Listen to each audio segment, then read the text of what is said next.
Now, the other thing, or the other important skill that we use when we in terms of sketching graphs, is the idea of using approximations. So basically, if we've got sine of x with some degree, that is very close to the radian equivalent of that degree, of that angle. So basically, and that's because as we go up from a horizontal axis in the unit circle, it's a vertical component and our angle match up. Unfortunately, the bigger our angle gets, the less likely our vertical component matches up with it. So for small values of x, so for small angles, whatever you've got the degrees, the angle in degrees, is the same as the angle in radians. So sine of the angle is equal to the angle itself.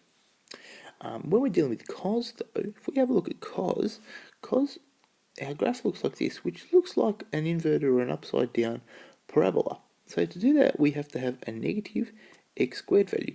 And then with some approximations, we've got a negative, it's got to be 1, because we know that x equals 0, cos of x equals 1, so that's what we've got there at 1, and it's going to be stretched out a little bit to 0.5. So this makes a very good approximation. So cos of x is very close, or is approximately, which is curvy equal sign, 1 minus 0.5 x squared.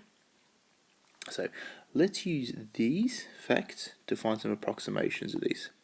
So we're asked to find an approximation to sine of 3 degrees. So we've got to convert that 3 degrees to radians. So 3 degrees is 3 times pi over 180. So it ends up being pi over 60. Therefore, sine of 3 degrees is approximately equal to pi over 60, and you find that that ends up being very close. Okay, over here with cos. So what we're going to do here, we are going to find out where this solution is. We're trying to find a value of x which satisfies this. Now we're going to use this fact here. So we're saying cos of x equals 1 minus 0.5x, and in this equation, that's what we're going to replace cos x with. So we're going to say we've got 1 minus 0.5x squared minus 12x squared equals 0. Now we simplify this, so we have 1 minus 12.5x squared equals 0, and we'll end up with 1 equals 12.5x squared. So now that we've got it in the form of this, we just solve for x. And an easier thing to do is to multiply both sides by 2, and with 2 equals 25x squared. I'll rewrite this over, just over here to the left, as 25x squared equals 2.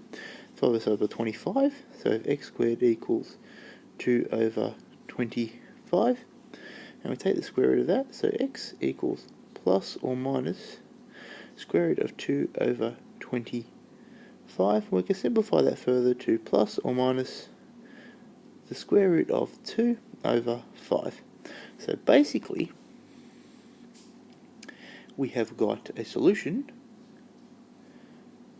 of plus or minus 2 on the square root of 5 for cos of x minus 12x squared equals 0.